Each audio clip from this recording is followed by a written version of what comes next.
Welcome all my dear students. Resonance के third lecture में एक बार आपका फिर से स्वागत है। तो हम लोग रेजोनेंस को कंटिन्यू किए थे बच्चों। रेजोनेंस में कंजुगेशन देखे थे, उस पर बहुत सारे वर्कआउट किए थे हम लोग।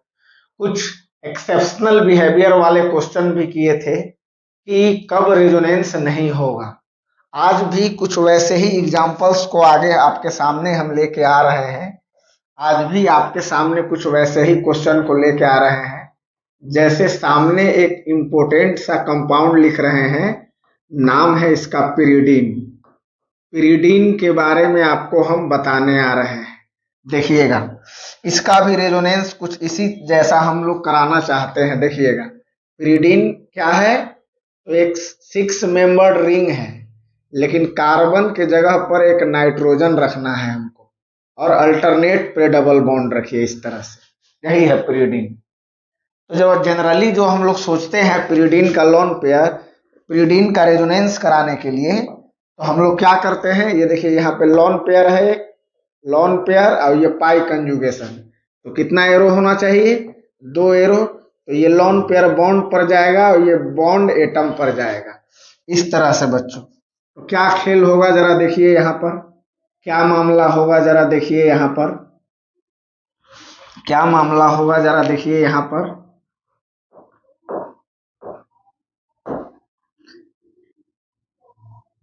ये नाइट्रोजन यहाँ है और ये बॉन्ड ऐसे, ये यहाँ से लोन पेयर बॉन्ड पर गया तो यहाँ डबल बॉन्ड आ गया। ये डबल बॉन्ड ऑलरेडी पहले से है, और यहाँ वाला डबल बॉन्ड ऑलरेडी पहले से। ये बॉन्ड टूट के यहाँ आया तो यहाँ निगेटिव चार्ज, जरा चेक कीजिए। और नाइट्रोजन पर कैसा चार्ज आ गया? पॉजिटिव चार्ज आ गया। हम लोग जनरली ऐसे ही कराने लगते हैं, लेकिन बच्चों ये गलत रेजोनेटिंग स्ट्रक्चर है, ये गलत है, ये गलत है। ऐसे पिरिडीन का रेजोनेंस हम लोग नहीं कराएंगे। तो क्या रीजन है सर? क्या ऑक्टेट फेल हो रहा है क्या पिछले पिछले क्वेश्चन के जैसा? तो नहीं बच्चों, ऑक्टेट फेल नहीं हो रहा है। नाइट्रोजन का आउटरमोस्ट में 5 होता है, पॉजिटिव चार्ज आया तो 4 हो गया, चारों सामने दिख रहा है, 1 2 3 4। टोटल यहाँ पर 8 ही इलेक्ट्रॉन है। यहाँ कोई गड़बड़ नहीं है, ऑक्टेट रूल में कोई गड़बड़ नहीं है, ऑक्टेट रूल में कोई गड़बड़ नहीं है। तो क्या बात है सर? तो यहाँ देखिए, इसका हाइब्रिडाइजेशन चेक कीजिए। इसका हाइब्रिडाइजेशन sp हो गया बच्चों। अब हाइब्रिडाइजेशन sp हो गया तो शेप लीनियर होना चाहिए, शेप लीनियर होना चाहिए। लेकिन बच्चों, sp हाइब्रिडाइजेशन रिंग में एग्जिस्ट करने के लिए कम से कम 8 मेंबर रिंग होना चाहिए, 8 मेंबर रिंग होना चाहिए। ये कितना मेंबर रिंग है? 1 2 3 4 5 6 मेंबर रिंग में sp हाइब्रिडाइजेशन एग्जिस्ट नहीं करता है। यानी क्या रीजन लिख रहे हैं? ये गलत क्यों है? क्यों है ये गलत? तो क्या कह रहे हैं कि sp कार्बन और नाइट्रोजन और एनी अदर एटम, और any other atom atom does not exist, does not exist, does not exist up to 7 membered ring, 7 membered ring, 7 membered ring, 7 member ring तक sp हाइब्रिडाइजेशन एग्जिस्ट नहीं करता है बच्चों। इसीलिए ये पिरिडीन का जो हम लोग रेजोनेंस लॉन पेयर पाई कंजुगेशन जनरली जैसे कराते हैं वैसे नहीं करा रहे हैं। क्यों बच्चों? एक बार फिर से बताइए, क्या कह रहे हैं कि sp कार्बन और एनी अदर एटम और nitrogen does not exist up to 7 member ring, 7 member ring तक sp हाइब्रिडाइजेशन एग्जिस्ट नहीं करता है बच्चों। इसका मतलब ऐसे रेजोनेंस नहीं होगा। कैसे होगा? जरा एक बार और आपको बताते हैं। क्या कह रहे हैं कि जैसे कि ये देखिए, यही ले लिए सामने, यही एग्जांपल ले लिए। जैसे ये हो गया ये एग्जाम्पल हो गया। क्या दे रहे हैं देखिएगा, क्या कर रहे हैं? जैसे हमने ले लिया इस तरह से साइक्लोपेंटेन का रिंग, ये, और इसमें अगर हम ट्रिपल बॉन्ड लगा देते हैं, इसमें अगर हम एक मिनट पूरा मिटा लेते हैं।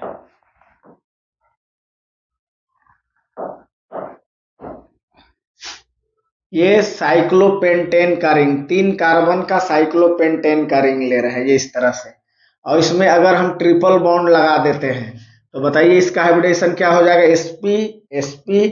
ये 3 मेंबर्ड रिंग है, ये भी एग्जिस्ट नहीं करेगा। अब देखिए sp हाइब्रिडेशन होने के लिए या तो लगातार 2 डबल बॉन्ड होना चाहिए या एक ट्रिपल बॉन्ड। जैसे यहाँ डबल लगा दिए, इसका भी हाइब्रिडेशन sp हो गया, ये भी एग्जिस्ट नहीं करेगा। अब एक 5 मेंबर रिंग ले रहे हैं, 5 मेंबर रिंग ले रहे हैं इस तरह से, 5 मेंबर रिंग ले रहे हैं। इसमें भी एक डबल बॉन्ड यहाँ लगा दिए, एक डबल बॉन्ड यहाँ लगा दिए, देखिए sp, ये भी एग्जिस्ट नहीं करेगा। साइक्लो हेक्सेन का एक रिंग ले लेते हैं इस तरह से, साइक्लोहेक्सेन का एक रिंग ले लेते हैं इस तरह से, ये देखिए, और इसमें ट्रिपल बॉन्ड लगा देते हैं तो sp हाइब्रिडेशन इसका भी हो गया, इसका भी होगा, ये भी एग्जिस्ट नहीं करेगा बच्चों। अब एक 7 मेंबर रिंग भी ले लेते हैं, एक 7 मेंबर रिंग ले लेते हैं इस तरह से, ये ऐसे, ये ऐसे और ये ऐसे, ये हो गया 7 मेंबर रिंग। अब इसमें भी सपोज करो एक डबल बॉन्ड यहाँ लगा दिए, एक यहाँ लगा दिए, तो इसका भी हाइब्रिडेशन sp हो गया। तो बच्चा पार्टी लोग याद रखिएगा ये बात कि अगर 7 मेंबर्ड रिंग है, अगर 7 मेंबर्ड रिंग है और उसमें sp हाइब्रिडेशन आ जा रहा है, उस तरह के रिंग एग्जिस्ट नहीं करते हैं बच्चों, डज नॉट एग्जिस्ट, एग्जिस्ट नहीं करते हैं बच्चों। तो एग्जिस्ट कहां से करेगा सर, एग्जिस्ट कहां से, 8 मेंबर रिंग से।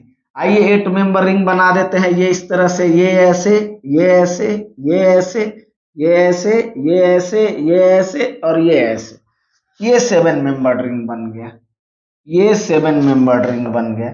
अब इसमें आप 2 डबल बॉन्ड लगा दो या 2 डबल बॉन्ड लगा दो या एक ट्रिपल बॉन्ड लगा दो, ये देखो ये sp हाइब्रिडेशन, ये sp हाइब्रिडेशन, तो ये बच्चों एग्जिस्ट करता है, ये एग्जिस्ट करता है बच्चों, यहां से ही एग्जिस्ट करने लगता है, यहां से एग्जिस्ट करने लगता है। क्या लिख देंगे, एग्जिस्ट, एग्जिस्ट। ये 8 मेंबर रिंग से, 8 मेंबर रिंग से sp हाइब्रिडेशन एग्जिस्ट करने लगता है। ये कहानी कहां से चली थी, पिरिडीन से शुरुआत हुई थी। पिरिडीन का रेजोनेंस गलत क्यों हुआ था, क्योंकि 6 मेंबर रिंग में sp हाइब्रिडेशन आ गया था बच्चों, यानी एग्जिस्टेंस यहां से होगा 8 मेंबर रिंग से।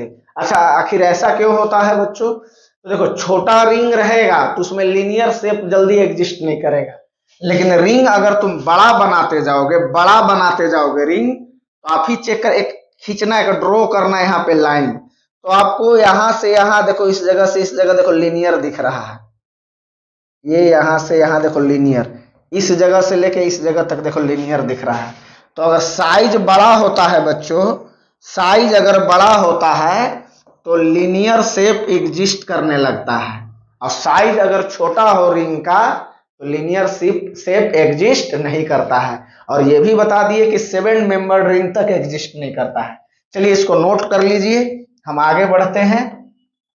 चलिए तब आखिरकार पिरिडीन में रेजोनेंस होगा कैसे सर, आखिरकार पिरिडीन में रेजोनेंस होगा कैसे, तो देखिए पिरिडीन में रेजोनेंस कैसे होगा, यहां लिखते हैं hence, hence resonance in pyridine, resonance in pyridine, in pyridine occurs as, pyridine occurs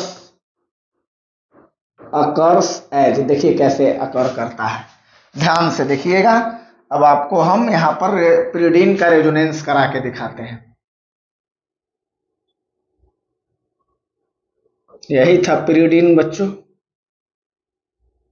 ये देखिए यहां डबल था, यहां डबल था, यहां डबल था। तो नॉर्मल रूल से ये आगे नहीं बढ़ रहा है, क्योंकि लॉन पेयर ये तो पार्टिसिपेट नहीं करते। एक स्टेप इसमें याद रखना होगा आप लोगों को, ये बॉन्ड यहां पर जाता है इस तरह से, ये आपको याद रखना होगा बच्चों, ये आपको याद रखना होगा।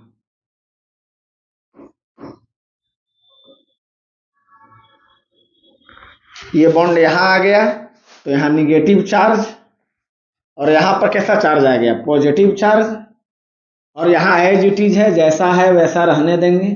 अब देखिए, अब हम लोग जैसे रेजोनेंस कराते थे वैसे कराएंगे। कार्बोकेटायन पाई कंजुगेशन कितना एरो, 1 एरो। ये देखिए एक एरो दिखा दिए। अब आगे बढ़िए, अब आगे बढ़िए, ये नाइट्रोजन है, यहां तो हमने कुछ किया नहीं है और यहां भी हमने कुछ नहीं किया है। अब ये बॉन्ड यहां आ गया तो यहां डबल बॉन्ड, यहां पॉजिटिव चार्ज। नेक्स्ट स्टेप में कार्बोकेटायन पाई कंजुगेशन 1 एरो, तो यहां एरो आ जाएगा। अब नेक्स्ट हम यहां पे बनाते हैं,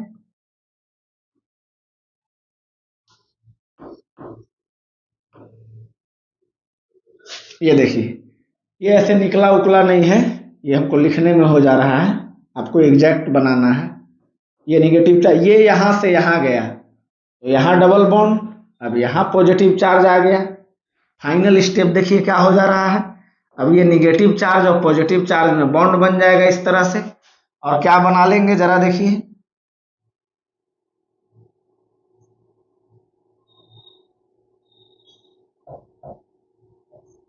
देखिए ये तो ऐसे ही था, अब ये यहां से यहां बॉन्ड बना लिया तो यहां डबल बॉन्ड आ गया।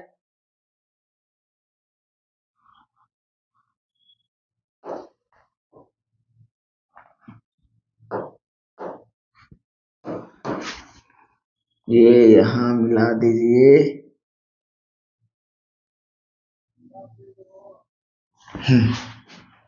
तो ये आपका कैनोनिकल स्ट्रक्चर हो गया। अब ये हाइब्रिड बना दीजिए इसका, अब इसका हाइब्रिड बना दीजिए।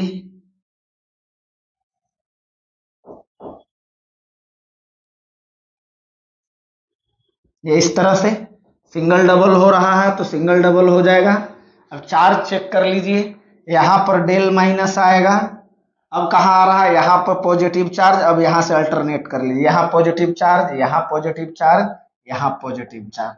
तो ये हुआ आपका रेजोनेंस हाइब्रिड स्ट्रक्चर किसका, पिरिडीन का। तो बच्चों देख लीजिए, पिरिडीन एक इम्पोर्टेंट कंपाउंड था और हम आपको बताए थे कि इसका रेजोनेंस अलग हिसाब से होता है। तो ये रहा इसका स्ट्रक्चर। और आज दिन है बच्चों, रेजोनेंस को आज हम लोग डिफाइन करेंगे। रेजोनेंस को आज हम डिफाइन करेंगे। तो आइए इसे नोट कर लीजिए एक बार और फिर रेजोनेंस को हम डिफाइन करते हैं। चलिए, तो देखिए बाबू, रेजोनेंस क्या है आज डेफिनेशन देते हैं। तो देखो, दो तरह के दुनिया में प्रोसेस होते हैं, एक इंटरमोलिकुलर प्रोसेस होता है और एक इंट्रामोलिकुलर प्रोसेस होता है। इंटरमोलिकुलर प्रोसेस किससे कहते हैं, जब दो मोलिक्यूल के बीच में कोई घटना घटे, ऐसा प्रोसेस जिसमें दो मोलिक्यूल के बीच में घटना घटे तो उसे हम लोग इंटरमोलिकुलर प्रोसेस कहते हैं। लेकिन विद इन द मोलिक्यूल अगर कोई घटना घट रहा है, विद इन द मोलिक्यूल, जैसे हमारे इस हाथ से इस हाथ के बीच में किसी तरह का कोई घटना घट रहा है बच्चों, तो इसे इंट्रामोलिकुलर घटना कहेंगे। लेकिन हमारे जैसा ही एक और बगल में आ जाए, एक और अबुल्सर आ जाए बगल में, और उनके और हमारे बीच में कोई घटना घट रहा है तो उस तरह के घटना को इंट्रामोलिकुलर घटना कहते हैं। तो आप सामने ही देख लीजिए, इसी स्ट्रक्चर में एक ही पिरिडीन के मोलिक्यूल है और उसी में चेंजिंग होते जा रहा है, पाई बॉन्ड इधर से उधर होते जा रहे हैं। इसका मतलब रेजोनेंस जो है एक इंट्रामोलिकुलर प्रोसेस है। रेजोनेंस क्या है, resonance is an intramolecular process. अब आइए इसमें क्या क्या हो रहा है, आप सामने देख रहे हैं कि पाई इलेक्ट्रॉन का पोजीशन में देखो, ये डबल बॉन्ड यहां था, फाइनली देखो यहां पर आ गया, यहां देखो यहां पर आ गया, इधर था इधर आ गया। ये डबल बॉन्ड देखो यहां था, अगले यहां पर देखो जाके इधर बदल गया। मतलब रेजोनेंस में पाई इलेक्ट्रॉन कहो या पाई बॉन्ड कहो, पाई इलेक्ट्रॉन या पाई बॉन्ड का पोजीशन चेंज होता है। अब आइए दूसरा बात क्या होता है, इस पर देखो क्या है, यही निगेटिव चार्ज है या पॉजिटिव, ये पाई इलेक्ट्रॉन है, पाई इलेक्ट्रॉन का पोजीशन बदल रहा है। अब अगर लॉन पेयर का कंडीशन लेते हैं, देखो यहां पर ध्यान से, जो लॉन पेयर वाला कंजुगेशन हम लोग पढ़ते थे तो ये क्या होता था, ये लॉन पेयर पाई कंजुगेशन 2 एरो इस तरह से होता था। तो आप ही बताइए इसमें क्या, इस तो नोट कर लिए होंगे आप लोग, अब इसी में हम छेड़छाड़ कर रहे हैं। तो ये लॉन पेयर बॉन्ड में कन्वर्ट हो जाता था इस तरह से, और यहाँ कार्बन ये सी निगेटिव आ जाता था। एक्चुअली क्या हुआ कि ये लॉन पेयर भी डिलोकेलाइज हो रहा है, ये लॉन पेयर बॉन्ड में कन्वर्ट हो गया, ये बॉन्ड लॉन पेयर में कन्वर्ट हो गया निगेटिव चार्ज के साथ। यानी रेजोनेंस में पाई बॉन्ड का पोजीशन बदलता है या पाई इलेक्ट्रॉन का, या लॉन पेयर का अगर ऑड इलेक्ट्रॉन होगा तो ऑड इलेक्ट्रॉन का भी पोजीशन बदलेगा। तो ऑड इलेक्ट्रॉन और लॉन पेयर ना कह के सीधे सीधे नॉन बॉन्डिंग इलेक्ट्रॉन कहेंगे। यानी बच्चों कहना क्या चाहते हैं कि रेजोनेंस एक इंट्रामोलिकुलर प्रोसेस है और इसमें क्या चेंज होता है, किसका पोजीशन बदलता है, पाई इलेक्ट्रॉन और नॉन बॉन्डिंग इलेक्ट्रॉन का पोजीशन बदलता है। तीसरा पॉइंट, क्या इसमें एटम का पोजीशन चेंज होता है बच्चों? नहीं। ये नाइट्रोजन यहां था, यही है, चेक करो। यहां भी सेकेंड वाले में भी यही है, थर्ड में भी यहाँ है, फोर्थ में भी, मतलब एटम का पोजीशन चेंज नहीं होना है रेजोनेंस के दौरान। यानी the position of atom does not change during resonance. Point number next क्या, कि अगर आप नॉन बॉन्डिंग इलेक्ट्रॉन और पाई इलेक्ट्रॉन का अगर आप पोजीशन बदलते हैं तो एक ही मोलेकुल के ढेर सारे स्ट्रक्चर बनते हैं, जिसे बताइए क्या नाम दिया गया था, कैनोनिकल स्ट्रक्चर, कंट्रीब्यूटिंग स्ट्रक्चर और रेजोनेटिंग स्ट्रक्चर। तो आइए डेफिनेशन को हम अपने पीडीएफ के जरिए आपको दिखाते हैं। डेफिनेशन को हम अपने पीडीएफ के जरिए दिखाते हैं आपको। आइए देखिए, सामने खुल गया है रेजोनेंस। ये शाबाश, क्लियर दिख रहा होगा। पढ़िए, जो अभी हम समझाए, जो बात आपको हम समझाए क्या वही है। क्या लिखा हुआ है देखिए, resonance is an intramolecular process which involves change in position of pi electron and non bonding electron. देखो यहाँ पाई इलेक्ट्रॉन, एक minute, pi electron and non bonding electron, pi bonding, यहां पर पाई इलेक्ट्रॉन और नॉन बॉन्डिंग इलेक्ट्रॉन। देख लो बच्चों, अब क्या करके, the position of atom does not change during resonance. Resonance के दौरान एटम का पोजीशन नहीं चेंज होता है। अब आइए क्या करें, by changing the position of pi electron और non bonding electron, a number of structures can be written for a molecule which is called canonical structure, contributing structure और resonating structure। बताइए, क्लियर है क्या? क्लियर है क्या? बताइए। अब देखिए जरा, अब देखिए और क्या अच्छे अच्छे पॉइंट आते हैं। पहले आप इसका स्क्रीनशॉट ले लो बच्चों, पहले इसका आप स्क्रीनशॉट ले लो। चलिए अब आगे बढ़ते हैं। अब क्या कह रहा है, canonical structures are imaginary. Canonical structures जो होते हैं वो इमेजिनरी होते हैं, आपको हम बताए ही हैं। कभी सिंगल, कभी डबल, कभी डबल, कभी सिंगल होते रहता है। इसीलिए उसके लिए करा कि कैनोनिकल स्ट्रक्चर्स आर इमेजिनरी, ये नेचर में इमेजिनरी होते हैं। इनका रियल स्ट्रक्चर क्या होता है, ओरिजिनल स्ट्रक्चर। उन सभी कैनोनिकल स्ट्रक्चर से एक हाइब्रिड बनाते थे बच्चों, तो they have no real existence. The real structure is the hybrid of all, known as resonance hybrid structure. देखो बच्चों, यही बात बता चुके हैं क्या हम। अब आइए नेक्स्ट पॉइंट क्या कर रहा है, canonical structures have nearly same energy content. Canonical structure जो है वो नियरली सेम एनर्जी रखता है। जितना भी चार कैनोनिकल स्ट्रक्चर आया तो चारों में एनर्जी का डिफरेंस कुछ न कुछ रहेगा, लेकिन बहुत ज्यादा नहीं रहेगा, बहुत कम का डिफरेंस रहेगा। यही ये बात कहा कि canonical structures have nearly same energy content, लगभग सेम एनर्जी रखता है। दूसरा पॉइंट क्या करा है, canonical structures of molecule have the same number of paired और अनपेयर्ड इलेक्ट्रॉन। कहना क्या चाहता है, जैसे देखो यही लॉन पेयर है, अगर पेयर्ड इलेक्ट्रॉन मान लेते हैं, यही लॉन पेयर है। अभी इसमें पेयर्ड इलेक्ट्रॉन कितना दिख रहा है, यही एक है, लॉन पेयर एक है। अगले पल क्या हो जाएगा, ये यहां और ये यहां चला गया, तो मेरा कैनोनिकल स्ट्रक्चर क्या बनेगा, यहां निगेटिव चार्ज लॉन पेयर के साथ single bond C, double bond C, ये इस तरह का मामला हो जाएगा, इस तरह का मामला हो जाएगा। तो आप ही बताइए कि यहाँ एक लॉन पेयर था, यहाँ क्या वो लॉन पेयर है, यहाँ भी एक लॉन पेयर है, चेक कर लो, बोलो हाँ या ना। तो कैनोनिकल स्ट्रक्चर्स के पास same number of paired electron होगा और same number of unpaired electron होगा। ये भी बात सही हुआ बच्चों। आइए आगे बढ़ते हैं जरा, आगे बढ़ते हैं जरा। अब देखिएगा एक और अच्छा सा पॉइंट सामने नजर आ रहा है। हो गया ना सारा ये सब? चलिए ये सब हो गया। नेक्स्ट पॉइंट क्या है मेरा? कैनोनिकल स्ट्रक्चर दो टाइप के होते हैं। ये बड़ी अच्छी सी बात है, ये जरा ध्यान से देखिएगा आप लोग। कैनोनिकल स्ट्रक्चर्स जो है वो दो टाइप के होते हैं। ये देखिए CS का मतलब कैनोनिकल स्ट्रक्चर। CS क्या रिप्रेजेंट कर दे रहे हैं, यहीं पे लिख दे रहे हैं canonical structure. Canonical structure, canonical structure है बच्चों। तो कैनोनिकल स्ट्रक्चर दो टाइप के बता रहे हैं बच्चों, एक इक्विवेलेंट कैनोनिकल स्ट्रक्चर और एक non equivalent canonical structure. Equivalent नाम से पता चला कि सेम टाइप का एकदम, और नॉन इक्विवेलेंट का मतलब ऐसा कैनोनिकल स्ट्रक्चर जो एक जैसा ना दिखता हो। आइए सामने एग्जांपल देते हैं। यही है NO2 माइनस, NO2 माइनस लिए हैं बच्चों। इसी का कैनोनिकल स्ट्रक्चर लिखेंगे तो ये देखिए इस तरह से लिख दिए। ये देखिए यहाँ निगेटिव चार्ज दिखा रहा, तो ये बॉन्ड पर जाएगा और ये एटम पर चला जाएगा। तो देखिए अभी यहाँ डबल बॉन्ड हो गया और यहां से ये बॉन्ड टूटा, तो ये देखिए यहाँ निगेटिव चार्ज आ गया। ये जरा देखिए तो दोनों कैनोनिकल स्ट्रक्चर एकदम एक जैसा नहीं दिख रहा है, एकदम एग्जैक्टली सेम। अरे यहाँ N और O के बीच में डबल बॉन्ड है, तो यहाँ N और O के बीच में डबल बॉन्ड है। यहाँ N और O के बीच में सिंगल बॉन्ड है, यहाँ भी N और O के बीच में सिंगल बॉन्ड है। यहाँ ऑक्सीजन पर माइनस चार्ज है, यहाँ भी ऑक्सीजन पर माइनस है। ये इक्विवेलेंट दोनों एकदम एग्जैक्ट सेम टाइप का दिख रहा है।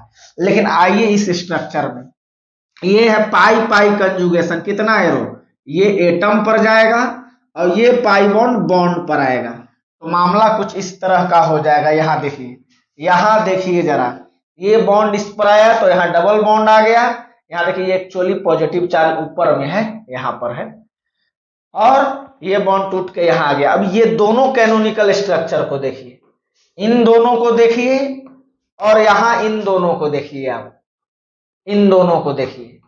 अब बताइए आप लोग, क्या 1 और 2 एग्जैक्टली सेम दिख रहा है? और क्या ये 1 और 2 एग्जैक्टली सेम दिख रहा है? तो नहीं बच्चों, किसी भी कीमत में ये दोनों सेम नहीं दिख रहा है। मिला के देख लो, यहाँ ऑक्सीजन पर निगेटिव चार्ज है, यहाँ किसी भी ऑक्सीजन पर निगेटिव चार्ज नहीं, एक ही तो है, ये है। यहाँ कार्बन पर कहीं कोई चार्ज नहीं है, यहाँ पॉजिटिव चार्ज है। तो आपको देखने से ही पता चल जाएगा बच्चों कि इक्विवेलेंट जो एकदम सेम टाइप का होगा उसे इक्विवेलेंट कैनोनिकल स्ट्रक्चर कहेंगे, और जो डिफरेंट टाइप का कैनोनिकल स्ट्रक्चर होगा उसे नॉन इक्विवेलेंट कैनोनिकल स्ट्रक्चर कहेंगे।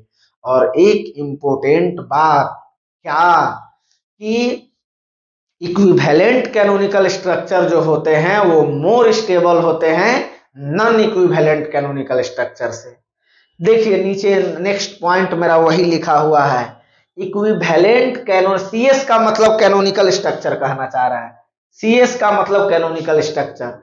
Equivalent canonical structure is more stable then non equivalent canonical structure. यानी इक्विवेलेंट, ये तुरंत दिमाग में चलना चाहिए हम लोगों का। कैनोनिकल स्ट्रक्चर दो टाइप के, equivalent canonical structure, non equivalent canonical structure.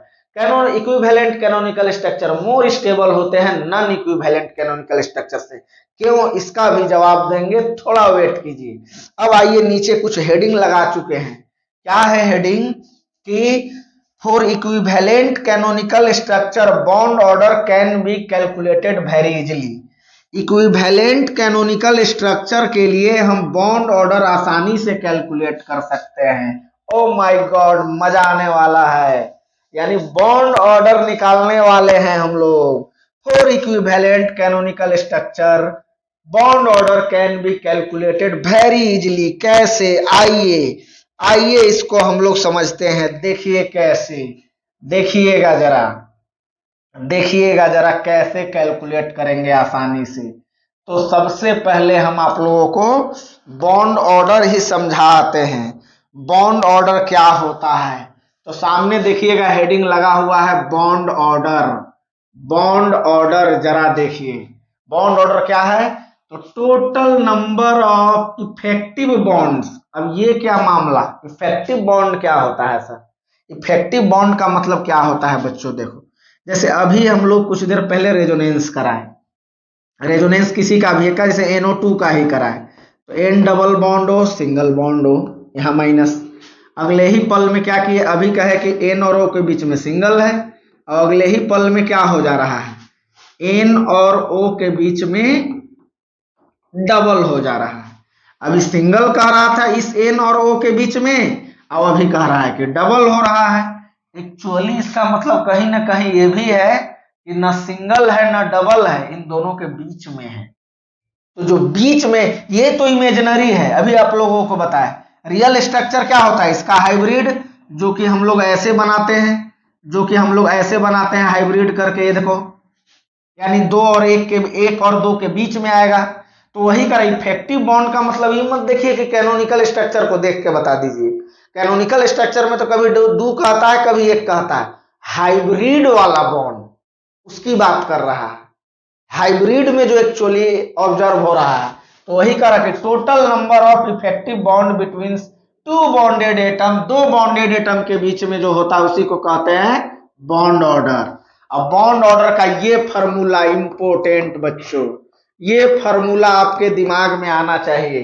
Bond order का फार्मूला क्या दे रहे हैं देखिएगा, जरा ध्यान से देखिएगा। Total number of bonds through which resonance occur, जहां जहां रेजोनेंस अकर कर रहा है तो टोटल नंबर ऑफ बॉन्ड आपको काउंट करना है, divided by total number of equivalent, eq का मतलब इक्विवेलेंट कैनोनिकल स्ट्रक्चर। अब उसी को देखो आगे क्या किया है हम लोगों ने, बॉन्ड ऑर्डर बराबर देखो ऊपर क्या है, total number of bonds through which resonance occur. Total number, जैसे यही रेजोनेंस करा रहे हैं, तो टोटल नंबर ऑफ बॉन्ड क्या है जिससे रेजोनेंस अकर कर रहा है, 1 2 3, 1 2 3, या यहां भी चेक करें तो 1 2 3, तो वही total number of bonds through which resonance occur कह रहा है। अब नीचे अब क्या कर रहे हैं कि इक्विवेलेंट कैनोनिकल स्ट्रक्चर ना लिख के total number of sigma bond कह दे रहे हैं, मतलब total number of sigma bond between them, मतलब इक्विवेलेंट कैनोनिकल स्ट्रक्चर न गिन के आप उसके जगह पर सिग्मा बॉन्ड रख सकते हैं। कैसे, आओ यही ने चेक कर देते हैं, यही देखो ना क्या कर रहे हैं, equivalent, total number of equivalent canonical structure के जगह पर सिग्मा बॉन्ड लिख दीजिए। चलो इसमें total number of equivalent canonical structure कितना हो रहा है, 2 हो रहा है। जरा सिग्मा बॉन्ड गिने तो इसमें कितना है, 1 2, एक तो पाई है, अरे 1 और 2, तो जितना इक्विवेलेंट कैनोनिकल स्ट्रक्चर का नंबर आएगा उतना ही आपका सिग्मा बॉन्ड आएगा। तो देखो इसी को चेंज कर दिए हैं, इक्विवेलेंट कैनोनिकल स्ट्रक्चर ना कह के इसको total number of sigma bond between them कर रहे हैं। यहां तक बात समझ में आई, अभी और मजा आएगा। अब आइए इसको और देखो, और एकदम शॉर्टकट टेक्निक ला रहे हैं, एकदम शॉर्ट टेक्निक ला रहे हैं। अब देखो क्या किए हैं कि total number of bonds through which resonance occur, total number of bond कौन कौन से हैं, या तो सिग्मा या तो पाई। टोटल क्या हो सकते हैं बॉन्ड, सिग्मा और पाई हो सकते हैं। तो total number of bond through which resonance occur के जगह पर देखो हम क्या लिख दिए, sigma plus pi. Total number of bond और क्या हो सकते हैं, सिग्मा प्लस पाई, और नीचे total number of sigma bond, तो ये देखिए डिवाइडेड बाय सिग्मा कर दिए। अब क्या किए हैं, इसको अलग अलग कर दीजिए, आप लोग जोड़ ओड़ जानते होंगे। तो इसको देखो, तो इसको हम क्या कर सकते हैं, सिग्मा बाय सिग्मा लिख दिए, इसको पाई बाय सिग्मा लिख दिए, अलग अलग कर दिए। अब देखिए ये सिग्मा और ये सिग्मा कैंसल हो जाएगा, तो यहाँ क्या बच जाएगा 1, और यहाँ क्या बच जाएगा पाई बाय सिग्मा। यानी अब अगर आपको बॉन्ड ऑर्डर निकालना है तो सीधे सीधी फॉर्मूला लगाइए, bond order is equal to pi by sigma, bond order is equal to pi by sigma, exact formula. अगर आपको इक्विवेलेंट कैनोनिकल स्ट्रक्चर लगाना है, निकालना है, इक्विवेलेंट कैनोनिकल स्ट्रक्चर के लिए बॉन्ड ऑर्डर निकालना है, तो सीधे सीधी डायरेक्टली ये फॉर्मूला लगाइए। ये अच्छा सा टेक्निक है, आपको फट से बॉन्ड ऑर्डर बता देगा। तो चलिए इसको हम कंटिन्यू करते हैं और आपको बताते हैं कि कैसे आप बॉन्ड ऑर्डर कैलकुलेट कर सकते हैं। आइए देखिए,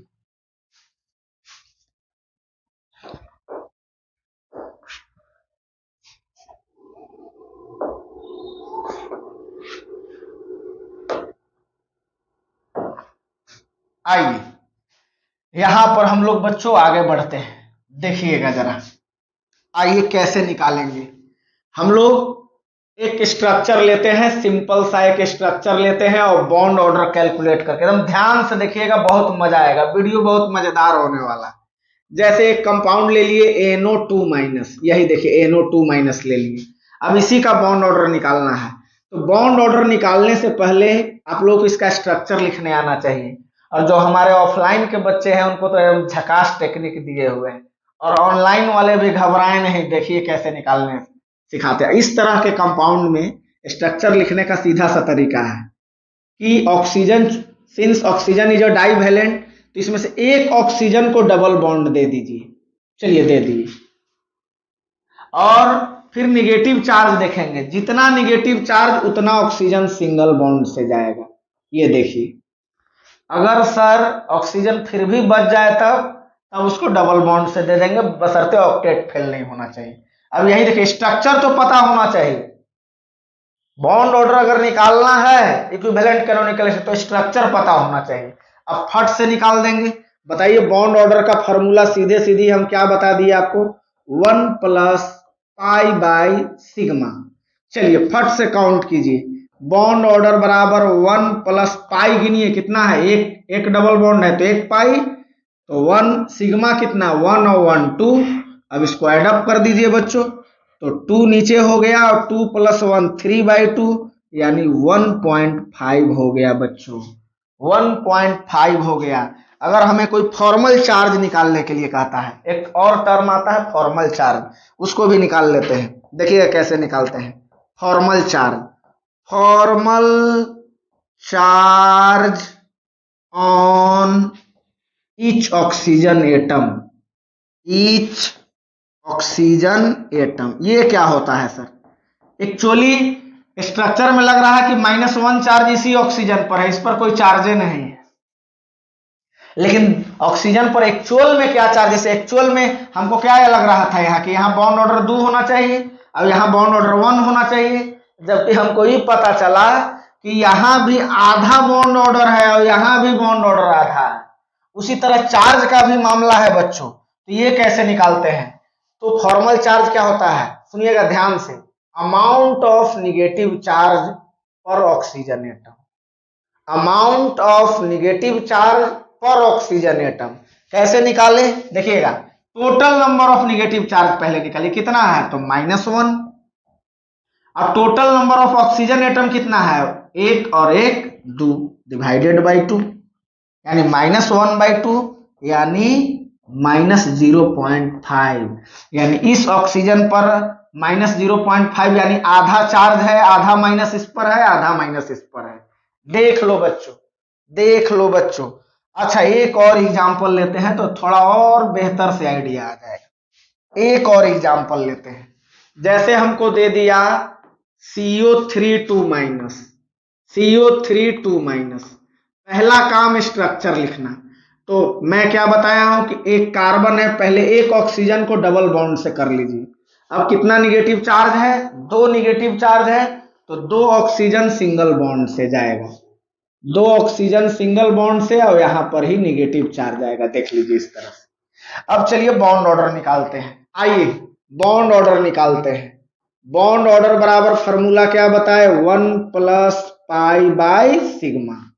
बताइए जरा, बताइए आप लोग, 1 + π कितना है, 1 है, सिग्मा गिनो 1 2 3, यानी इस तरह से, तो क्या हो जाएगा 3 + 1 4/3, और डिवाइड करेंगे तो क्या हो जाएगा 1 पॉइंट, और यहां क्या बचा, कितना बचा, 1 बचा, तो 10, तो 1.33, यही आपका बॉन्ड ऑर्डर है। कार्बोनेट आयन में CO का बॉन्ड ऑर्डर कोई पूछे तो 1.33। फॉर्मल चार्ज नहीं समझ पाए थे सर, जरा फॉर्मल चार्ज समझाइएगा। बिल्कुल समझाएंगे बच्चों। देखिए formal charge, formal charge on each oxygen atom, on each oxygen atom, on each oxygen atom कैसे निकालेंगे, तो total number of negative charge, तो कितना है total number of negative charge, 2 है, तो यहां -2 कर लिए बच्चों, बोलो हाँ या ना। अब total number of oxygen atom कितना है 3, तो 2/3, यही हो गया फॉर्मल चार्ज। अब डिवाइड कर दीजिए इसे, कितना 66, -0.66, यही आपका फॉर्मल चार्ज हो गया। देख लीजिए, एकदम जेई नीट में आते हैं क्वेश्चन कराएंगे हम इससे, फॉर्मल चार्ज और बॉन्ड ऑर्डर निकालने। चलिए एक और लास्ट बच्चों, हम जब क्वेश्चन देते हैं तो आप लोग वीडियो पॉज करके पहले बना लिया कीजिए। जैसे हम यही PO4 3- फॉस्फेट आयन दीजिए, आप वीडियो को पॉज कीजिए और इसको सॉल्व कीजिए। ओके, आइए हम बनाते हैं। पहले तो स्ट्रक्चर इसका आना चाहिए लिखने। पहले हम क्या बोले हैं कि फास्फोरस को पहले एक ऑक्सीजन को डबल बॉन्ड से लिंक कर दीजिए। अब जितना निगेटिव चार्ज है, 3 निगेटिव चार्ज है तो 3 ऑक्सीजन सिंगल बॉन्ड से होगा, और ये जो तीनों निगेटिव चार्ज है, एक एक निगेटिव चार्ज सब पर है, इस तरह से देख लीजिए। देख लो बच्चों, अब आइए बॉन्ड ऑर्डर निकालते हैं फिर से। अब तो फॉर्मूला याद हो गया होगा, 1 + π/σ। अब बताइए 1 + π कितना है इसमें, 1, यही ना पाई है, तो ऊपर 1 कर दिए, सिग्मा गिनिए 1 2 3 4, ओके ना, एम आई राइट? जी हाँ, एक पाई और सिग्मा 1 2 3 4। चलिए इसको अब एड अप कर दीजिए, तो ये 4 और 1 5 हो जाएगा, यानी 5/4। अब इसको डिवाइड करते हैं तो एक बार में, अब यहाँ 10 बचा तो 4 दूना 8, 4 पचे 20, सही है ना? देखिए, चलिए अब इसका फिर से इसका फॉर्मल चार्ज बताइए। फॉर्मल चार्ज बताइए बच्चों, फॉर्मल चार्ज बताइए क्या हो जाएगा। टोटल निगेटिव कितना है, -1 -1 -1, तो -3। और total number of oxygen atom कितना है, 4 है, 4 लिख दिए हम। अब डिवाइड कर देंगे इसे, तो -0. ये पॉइंट लिखे हैं, पॉइंट है यहाँ, पॉइंट है। अब देखिए कितना बार में, 7, अरे बोलो हाँ या ना। अब फिर 2 बचा 28, तो 2 बचा, यानी -0.75। ये फॉर्मल चार्ज हुआ ईच ऑक्सीजन एटम पर। सभी ऑक्सीजन एटम पर -0.75 का चार्ज है। हमको लगता है बच्चा एकदम भेजे में, आसानी से भेजे में जा रहा है। एक और एग्जाम्पल लास्ट, आज के सेशन का लास्ट एग्जाम्पल, आज के सेशन का लास्ट एग्जाम्पल लेते हैं बच्चों। जैसे हमें दे दिया SO4 2- का, इसी का निकालने के लिए दे दिया बच्चों। कैसे निकालेंगे, आइए पहले स्ट्रक्चर ड्रा करते हैं। एक डबल बॉन्ड ऑक्सीजन, 2- है तो 2 ऑक्सीजन सिंगल बॉन्ड से, ये देखिए। फिर भी आप देखिए 4 ऑक्सीजन है, यहाँ 3 ही ऑक्सीजन है, तो हम बताए थे वैसा ना आ गया कि 2- है तो 2 ऑक्सीजन सिंगल से कर दिया, लेकिन फिर भी एक ऑक्सीजन बच जा रहा है, तो उसे डबल बॉन्ड से लगा देंगे। आज का लास्ट क्वेश्चन देखिएगा जरा, बॉन्ड ऑर्डर निकालते हैं। क्या बताए फॉर्मूला, 1 + π/σ। एकदम बच्चों सबसे आसान सा टेक्निक बॉन्ड ऑर्डर निकालने का। तो आप ही बताइए 1 + π कितना इसमें है, 1 1 2 सिग्मा बॉन्ड देखिए 1 2 3 4, तो 4 कर दिए, ये 2 से 2 बार 1/2 आ गया इधर, यानी 2 और 1 3/2 आ गया, यानी 1.5 आ गया बच्चों, 1.5 आ गया बच्चों। अब यहाँ पे हम फॉर्मल चार्ज निकालते हैं, फॉर्मल चार्ज निकालते हैं। Formal charge on each oxygen atom क्या हो जाएगा बच्चों, total number of negative charge -1 -1, यानी -2। Total number of oxygen atom 1 2 3 4, तो 4, यानी 2 से 2 बार में, और यहां से 0.5, यानी -0.5। बताइए बच्चों, बताइए जल्दी से बताइए। चलिए अब बच्चों हम आज का होमवर्क आप लोगों को देते हैं ट्राई करने के लिए। तो घर में आपको बना के लाना है, देख लीजिए क्या क्या घर से आपको क्या क्या बना के लाना है। SO3 2- इसका बना के लाइएगा। एक इसे ट्राई कीजिएगा, NO3- इसको ट्राई कीजिएगा। अगला है दोनों चीज, बॉन्ड ऑर्डर भी निकालना है और फॉर्मल चार्ज भी। O3 नाम तो सुना होगा, ओजोन नाम है इसका। और अगला है एक और बेंजीन C6H6। इन चारों क्वेश्चन में आपको बॉन्ड ऑर्डर बताना है और फॉर्मल चार्ज। तो उम्मीद करते हैं बच्चों इस सेशन में आपको मजा आया होगा। तो अगर वीडियो पसंद आया, कॉन्सेप्ट समझ में आया तो लाइक का बटन देना ना भूलें। तो मिलते हैं बच्चों नेक्स्ट लेक्चर में। थैंक्स।